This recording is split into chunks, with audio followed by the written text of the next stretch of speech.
Hey, everybody. Welcome to your Lunch and Learn Hour. I'm Paulette. I'm a part of Brownstone Worldwide, Brownstone Living Magazine, and also the Brownstone Podcast Network, which we lovingly call, you guessed it, over here in the corner, KCCR Radio. You can go ahead and download the app and start listening in no matter where you are. Listen, today we have a special guest that's going to be coming and hanging out with us to give us some information that you need to know about your numbers when it comes to your business so that you don't lose any more of your money. Okay, so first of all, the one thing that we want to do is make sure that you are clear on a couple of things that are coming down the pipe for Brownstone Worldwide. The biggest of which right now is, of course, the block party. Now that's happening in Atlanta, Georgia. You don't want to miss that. We're not going to put the flyer up because guess what? It's a little bit too much right now. And we have some other things that are coming down the pipe that we definitely want you guys to pay attention to. And guys, guess what? We have the Neighbors Retreat that is coming up in 2024. That's what we want to start talking about. Listen, we want you to get ready to pack your bags and get ready to hang out with us from the 21st of July all the way to the 27th, leaving out of Fort Lauderdale, going to Cozumel, cruising all around the seas, heading over to Grand Cayman and Bimini, Bahamas. You don't want to miss this cruise. There are specials until the end of the month. You don't want to miss that. We only have 50 spaces that are available. And once those are gone, we're going to try to ask for more space. We want to make sure that you're getting all the information. There will be exclusive prizes and events and things that you don't want to miss. And listen, guys, here's the thing. The cruise ship itself is coming all the way from Europe, and we're one of the first groups that is going to be enjoying this particular ship itself. It's called the Celebrity Cruise Beyond. Now, if you want photos of that, here's what I would encourage you to do. Head over to brownstoneworldwide.com, subscribe to the newsletter, and we're going to start sharing with you what that ship looks like. You are not going to believe this. It's the first of its kind in this suite. All right, guys, let's go ahead and invite to this particular virtual stage none other than our favorite data host and data scientist, Dr. Michele Josey. She is a part of the neighborhood here at Brownstone Worldwide, but we're here today to talk to her about what's happening in her neck of the woods and in her little penthouse apartment here in the Brownstone. How are you? Hey, I'm good. Good to have you back. Welcome. Awesome. Dr. Michele, listen, let's keep it real. You have taught so many people like me about numbers, and I am appreciative of that. We are more intentional and then spending more time looking at KPIs in the morning as opposed to just looking at the numbers. Let's dig a little deep because I got questions. How, first of all, did you end up deciding that you wanted to be a data consultant? Honestly, I feel like my story is very similar to a lot of people that end up in their spaces. I did not see it coming at all. I was just naturally good at mathematics, and my mom saw that and made sure I stayed in STEM. So I'm just team STEM forever. And so I was in, programs, competitions, all that stuff, all math and science. The only thing I knew I could do with math was be a teacher. I didn't have early exposure. Like, some people are like, oh yeah, my dad is this. I just saw math teachers. That was it. So I went to school to become a math teacher. On my way, I'm like toward the tail end of college, I get exposed to statistics. I hadn't taken it yet.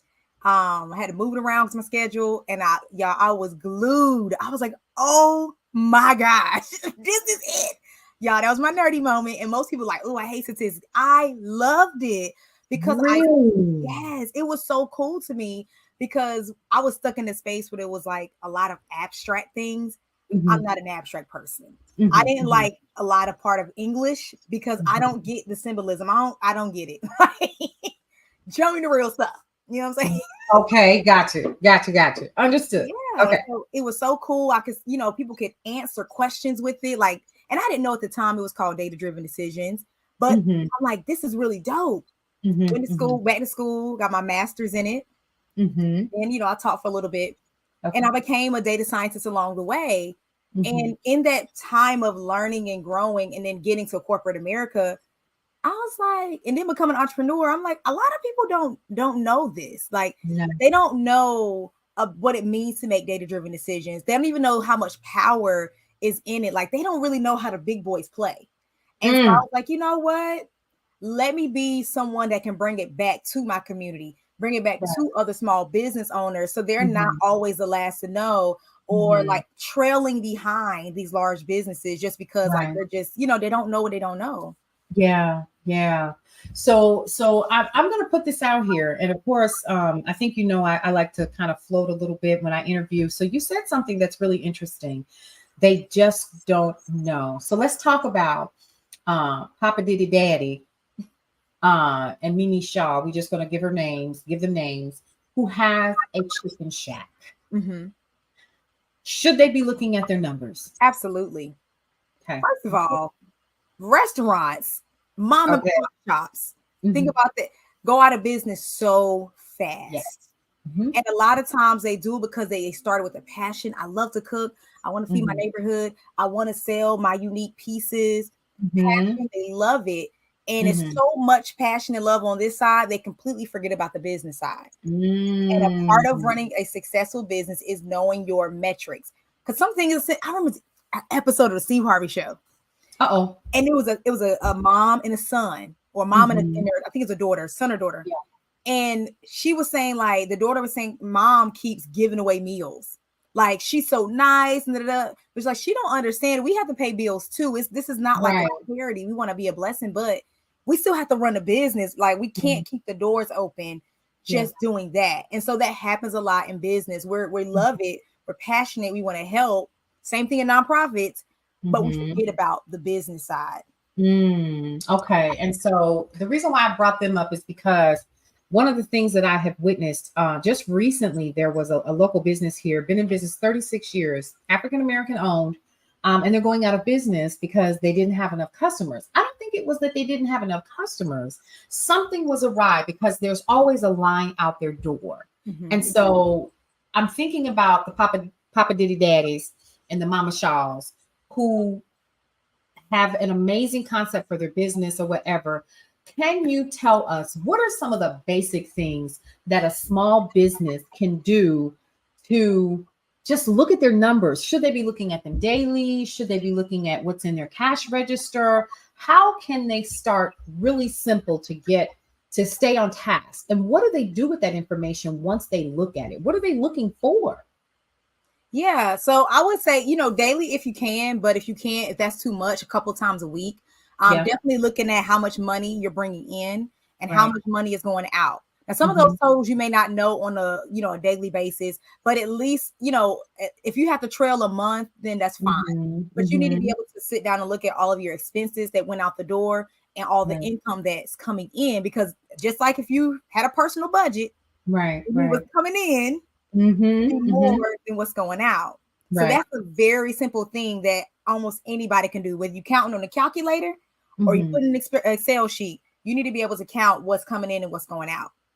Also being able to look at your volume, like how many customers are actually walking through the door, like how many transactions. If you can estimate about how many people are coming to your store versus those that buy, like that's kind of your conversion. It's easy for us online because we got things to track it.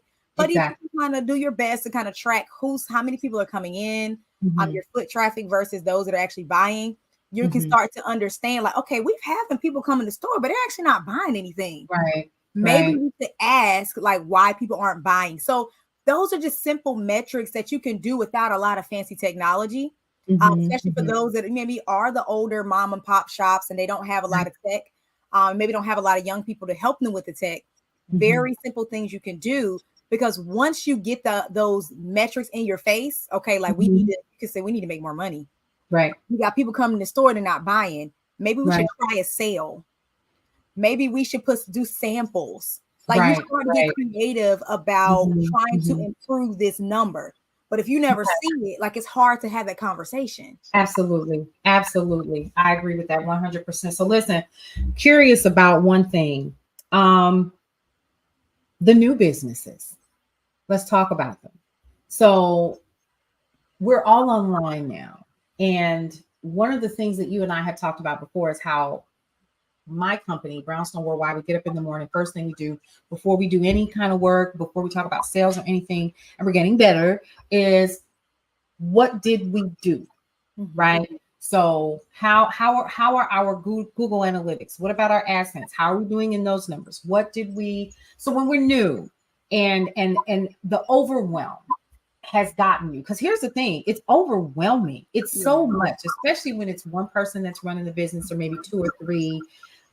How can you, as a data scientist and as a consultant, how can you come in and help somebody like me? How can you come in and help other people who are just getting their feet wet and they need to know what they need to know to continue to grow from where they are? Yeah. So what we like to do is actually just write a plan at first, because sometimes there are small changes that can be made today to get you ready for, the big stuff. Simple things like you're by yourself, you're overwhelmed. Let's reduce the manual steps, because sometimes you, like a lot of business. I remember being a business owner. I didn't know I was doing the best I could with what I had, but I had a lot of manual things. That means I had to remember to do it. And when you're relying on your memory, something's going to get dropped. You got other things going on. You may be a parent. You may be still in school. You may be working 9 to 5 still. That's a lot that's crowding in your brain. So it's so easy for things to get dropped. Now you got to play catch up. You try to repair relationships. You don't have to do that. Let's try to reduce the manual steps. So now you have more free time to try some new things, or to actually implement something that your coach or someone like me would tell you to do. So that's usually the first thing. Make some time for yourself. Then we start to build those foundational steps. Like the goal is to be able to collect and track data. We're going to try to build that into your current workflow. Like I don't try to come in and interrupt what people are doing. Like, tell me how you do it. Okay, well, let's just tighten it up where you can be a little more hands-off. And we just insert steps along the way that are natural to what you would normally do. But again, it just takes the manual labor out of it, but it also records the process. So records the people that are coming to your website.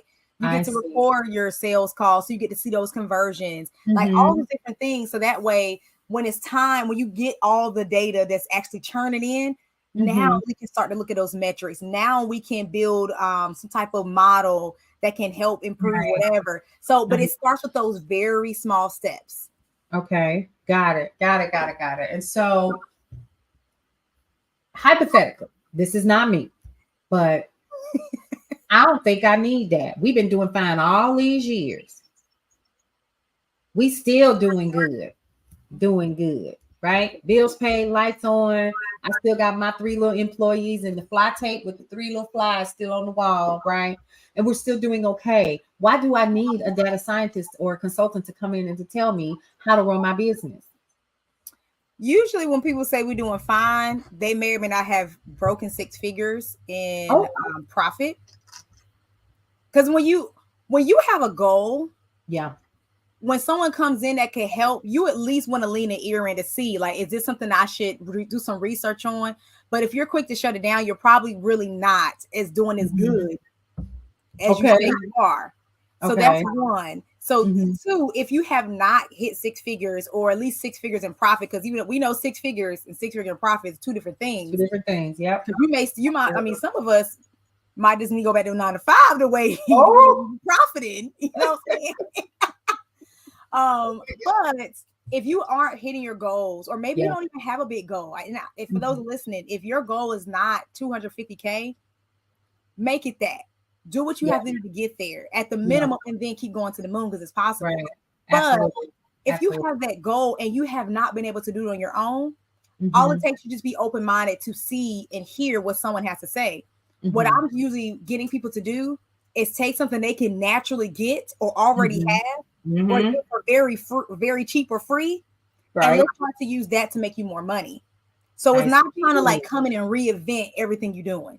It really is trying to upgrade some systems, because some things do need to change when some things are very manual and antiquated. But let's just take this resource you probably already have, and let's just put this thing to some more money for you. And that's what I like to hear. Let's flip this thing so that we can make some more money for you. And so as someone who may not understand, how does that work though? I mean, I see all the numbers. I get what you're saying, Dr. Michele, but how you going to make me some more money? What are we looking at? So first you want to look at your financials. Basic thing, we can see, okay, we need some more money. That's usually the first thing. Then for those of you that make sales calls, or you do have some type of foot or web traffic, you want to be able to get those conversion rates up where the people that are looking at your website or coming to your store, your restaurant, actually are buying. It can be simple stuff like being able to look at those metrics and seeing the discrepancy. It lets us know that something is wrong. And because you're not looking at it, you don't know something is wrong. And I'll give you this example. I try to do takeout at this restaurant, this Jamaican restaurant that I like. Because I didn't want to sit in it. I don't like, it's like a club, so I don't want to sit in it. So let me do my order online. Well, I go to their website. I don't know what they did to it, but it's like, you need a password. I was like, oh, so they probably won't even notice the decrease in foot traffic on their website because they're not looking. So it's just like, you don't even realize there's a problem there. Because if you're looking at that stuff and you see it drop off, like I'm going to check it after we finish this. If they haven't fixed it, they haven't noticed it. And I know they're not looking at the numbers. Simple stuff like that. That's a discrepancy in your conversions. Because like people are coming, like, why they not buying? Maybe something like that. It may be you got your stuff, the important stuff too far down. I talked to a lady. She was like, I'm getting people to come to my website, but they're not buying. So I was like, well, tell me about your ad. How are you getting them there? Her ad was kind of targeting young people.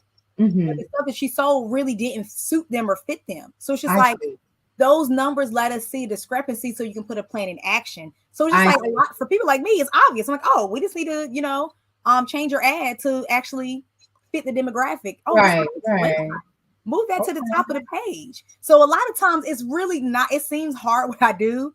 It comes natural to me, but the solutions a lot of times are like a screwdriver. You know what I mean? It's just a slight turn. Yeah. Okay. I got you. Okay. So I officially have, and again, this is still that person. I don't know. And I keep seeing like dark, dank restaurant that has the best fried chicken in the world. Right. And they have their website, like you were saying, the Jamaican website, the Jamaican restaurant, and they have their website. So, Papa Diddy Daddy and Mama Shaw have their website up, right? And that's because their grandson said that they really, really needed it. And now they have this pop-up because they want to try to share additional information about things that they have coming up because their grandson said they really, really need it. Now, people stop coming to the website. Do you think that is a direct correlation of what may be happening inside of the restaurant as well, or business? If people stop coming to the website, and that means they're going to the website, they see the pop-up, and I'm just asking a silly question, I'm sure, but I bet that there's a direct correlation. So they come to the website, pop-up comes up, and now you need a password, like you said. Well, if I need a password, I'm going to walk away and I'm going to go somewhere else, right? And it's not so much even on the website. I'm going to find another Jamaican restaurant instead. Yep. Now, there is that direct correlation between the virtual and the physical. Is that what I'm hearing today? Yeah, absolutely. Especially for those restaurants where, people are going to pick up. Like we're ordering takeout for a reason. If I wanted to come into the store, I would have come into the store or the restaurant and sat down. I didn't desire to do that. And I tried to call too, girl. I was like, well, let me see. They ain't answer the phone. No, I said, y'all just don't want me to come in today. And so I did it. I ended up just going home and find something to eat. So it's just like you lost a sale, or like what Dr. Paulette said, you might have just lost a customer for that day or possibly forever. Forever. Absolutely. Because you're not paying attention to the details. And so the numbers, are they the details, would you say? I would say so. The numbers really give you, it's like, I say like this, your KPIs or your key performance indicators or your success metrics, to me, they're like, they're equivalent to your blood pressure or your heart rate, like all those metrics they check when you're in the doctor's office, they tell the health of your business.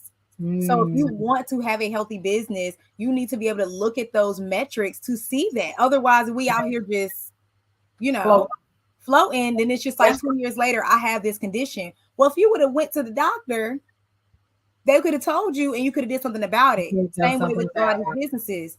Yeah. They're going out of business, but they probably were struggling for years and was trying to stay afloat. But it's just like, had you been monitoring some things, you could have made some little shifts along the way. It could have been the management. Because sometimes I feel like, how would these people work here? Right. It could be new management. It could be somebody coming in. It could be a content creator. You got to see it so you can now do something about it. If you can't see it, you can't save it. Mm-hmm. Now, here's something else. We're talking about numbers, and one of the things that I know now you talked about earlier is statistics. Now, it wasn't that I hated statistics. I was like, I just need to hurry up and get through this class because I got a capstone coming up. You in the way, right? So that was my whole thing, and I just needed to get done. Pass with flying colors. But there are those people like me. It is not that I don't like numbers. Numbers is not my love language. Mm-hmm. And so because numbers are not my love language, and most of the people that need this service, it's not their love language, how can or what does your consulting firm do to, first of all, calm people down? Because numbers can be so stressful, and get them to really see, here's what you need to be doing, so that they can work with the necessary folks within their organization or bring in the right people, Mm-hmm. so that they can stay on task to increase the amount of revenue that they're bringing in. Does that make sense? Mm-hmm. Okay. So first, I try to talk to people like with regular words, and I make them comfortable because you have a goal. At the end of the day, we're just trying to help you reach your goal. So tell me what's wrong, what's going on. Mm-hmm. And then my mind thinks in data. I think in processes, but that's me. You don't have to do that. It's my job to talk to you in a way that you understand and to get you excited about what your future can look like. Mm-hmm. I'm going to suggest the solutions. And you're already excited by this point. So you're like, yeah, let's give it a try. Because it's really like the data is just a method. It's not like the end all. It's just a way for you to get to where you want to go. So everybody wants to be able to have a more productive Absolutely. Workplace. Everyone wants to have less pointless meetings. Everyone wants to have more income and more revenue and more profit. Mm-hmm. So, okay, the thing I'm just telling you, like, yeah, we can do that, but we're gonna do this. But you're so excited that this, like, I'm getting to do this. Yeah, right. So you're gonna allow me to do it. And honestly, by the end of the conversation, they get the big picture. So it's like you don't have to be good at data. You don't have to be good at numbers. That's my job. But I need you to get the big picture. I need you to actually understand why we're doing these and what these numbers can tell you. Mm-hmm.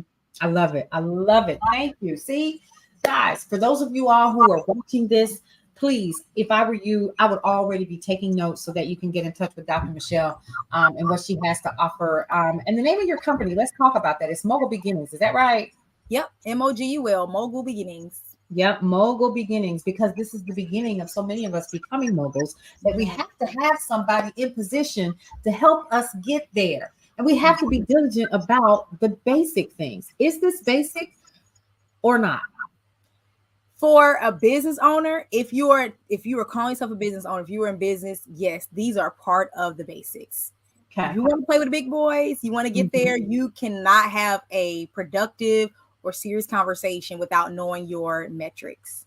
I love it. I love it. So metrics, y'all. And I said, y'all, metrics are important. Knowing your numbers is important. Do not lean on the caution of putting your finger in your mouth. You know how you used to do it, checking the temperature. You have to really, really know. So now let's talk about something that you are doing right now. Now, you offer what kind of services right now? Mm-hmm. So right now, one of my favorite services to start with is a strategic roadmap. And that really gives the organization I'm working with a complete, I guess it literally is a roadmap of where you are to where you want to be. And this could be, how we're going to get to more productive work days. This could be how we're going to increase our revenue. And so it writes out step by step how to do it. So you don't have to guess what's next. You don't have to know which tweaks to make. I'm going to tell you which tweaks to make. Okay. And usually every single roadmap ends in put it in the dashboard. Put it in the dashboard. Sounds familiar. Yes, absolutely. Because a lot of what I'm telling people, if you want to know these numbers, you got to keep doing things over and over. Like I don't, if anybody knows me, I don't like repeating myself. Right. I don't like doing things more than once. I mean, I'm a data scientist in real life. So if I have to do a procedure and I find myself to do it again, I'm gonna build a process where I can just run it real quick. Like I don't do it from scratch. Right. And so I say a dashboard because you can put it all in one place. So you can now see every day, every week, or however frequently you need to look at it, what is happening in my business. So once you've done all the work, let's put it in a usable way usable space. Mhm. So that way you can continue to stay on the 8 ball. You don't have to have somebody come and do this all over again for you. Right. I love that. And so building a dashboard allows people like me to be able to see everything, where I'm not going from one screen to the next screen, logging into this and logging into that.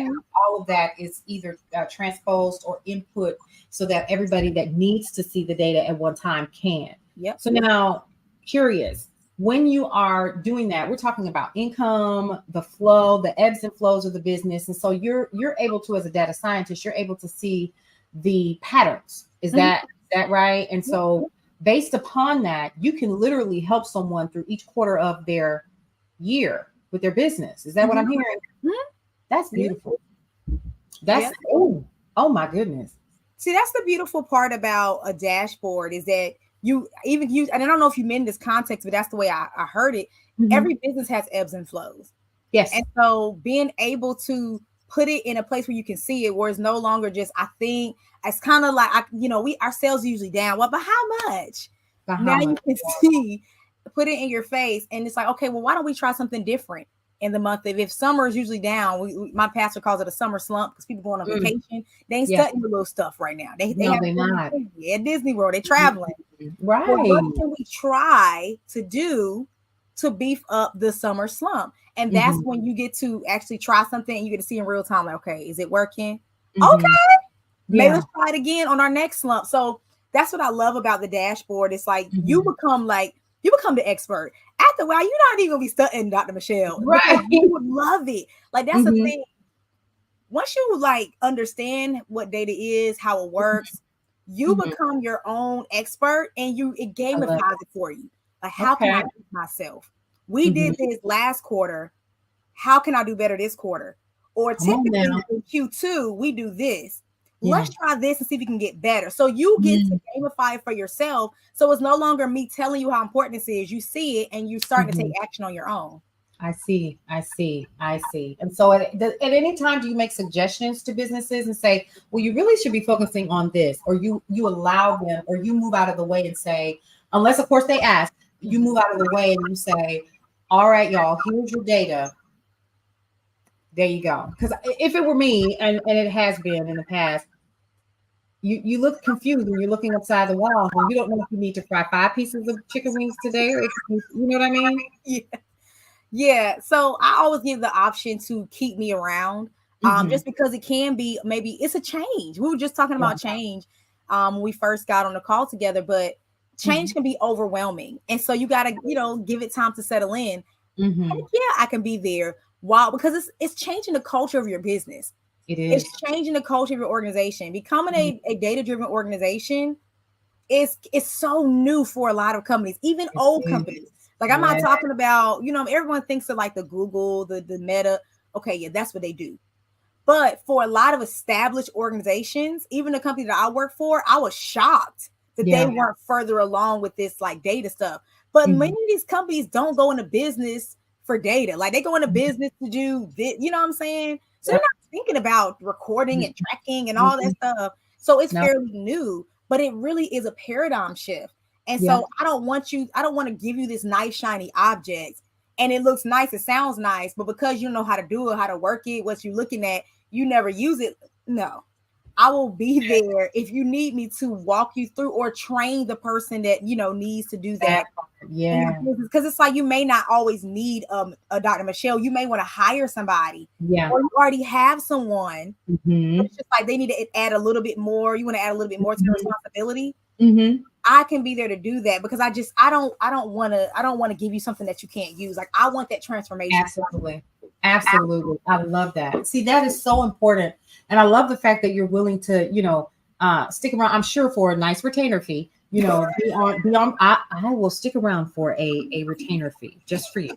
And allow people an opportunity to learn and to grow, but to keep you around as necessary. And that is important. And I love the fact that you're excited about what you do. So I know that I am going to get someone who is going to be passionate for my business, because you're going to look at those numbers and go, oh, well, look what you can do here and look what you can do there. What do you think you can do at this time? What about this quarter and that quarter? And what about next month or this week or whatever? And all of that is so important. And this kind of segues into what I wanted to talk about next. And the fact is that numbers are everywhere. Am I right? Mm-hmm. Yep. And so one of the things as we wrap that you do is you have a show on the Brownstone Podcast Network called Numbers Don't Lie. Mm-hmm. And you have a myriad of different hosts or guests rather that come and hang out with you. And you guys always end up talking about how you have to pay attention to the data. Mm-hmm. Talk about that. Yeah. So information, that's all data is, just information. It really is everywhere. Like we had some fun episodes. Mm-hmm. I think me and Paulette probably became besties around this time. Listen. February. Oh. February, the month of love. And we it's easy to relate information and data to relationships, because just how a lot of businesses don't look at their numbers and they're just making decisions and doing stuff, it's the same way we do in dating and relationships. We just ignore all the red flags and we just going in without really taking into consideration the data that we're gathering. This could be in parenting relationships. I mean, this is anything and anywhere. Just really being able to pay attention to signs and patterns so you can make an informed decision. Yes. I want all of us to live our lives like that. Pay attention to signs and patterns. How people keep treating you, how people are talking to you. Do they treat other people like that, or is it just you? So being able to pay attention, you get to know who your real friends are and who aren't. Absolutely. But just acting, going through the clouds, like, you just. That's enough. It's just like how our parents would be like, why you keep calling this person your friend? Because they saw the patterns. They had been there before. But it's just like, we knew this. We don't know. Yes. That's my friend. And then I'm looking at you sideways. And I'm a mother, so I've done that. And people still think I'm crazy. Yeah, okay. How old are you? Yeah, been there, done that. You can ready to find out. Yeah. So guess what? The what? Numbers don't lie. They don't lie. They don't. And I love that. I love it. I love it. I love it. And listen, so let's talk about where we can find you. We can find Dr. Michele on all things Mobile Beginnings on Instagram, Facebook, and TikTok. Yes. Now you always give so many cute little tips on your shorts and when you go live and you're sharing information with other people. So this is where you guys can find her. And let's also talk about who you are. MobileBeginnings.com. We'll find you there. Yes, website. It's cute or whatever. It is cute. Okay. But let's also talk about the fact of who's on the cover of Brownstone Living Magazine for the month of August. I mean, it's me. Right? Okay. Birthday month. Yes, absolutely. So listen, we're really excited to have you be a part of, and I don't know if you know this, but we're honored to have you a part of Brownstone Worldwide and to be one of the founding folks who actually rented an apartment in the Brownstone from us. So that's pretty cool. We love it. And we're continuing to grow, and we're really excited this month because you are the official first issue that goes to print as well. So this is really exciting, really, really exciting. Dr. Michele, before we wrap, is there anything that you want to tell the audience and those people who are going to be seeing this in the magazine? What would you like to tell them? I would say the same thing you just said. Numbers don't lie. Pay attention to the patterns and don't be afraid of it. I promise you, your data can be your best employee. Absolutely. I love it. Well, y'all, that's our time today here on the Lunch and Learn Hour. We do appreciate you all hanging out with myself and Dr. Michele over here. We are really, really excited to have Mobile Beginnings Data Consulting be a part of the Brownstone because guess what? Let's talk about that. So we're super excited. Listen, we want to continue to wrap this up and get you guys ready for the August issue because Dr. Michele, you know what? You got next. All right. Good girl. All right, you guys. If there's nothing else, if all hearts and minds are clear, we're going to wrap this up and we'll see you on the next edition of the Lunch and Learn Hour. We'll see you around.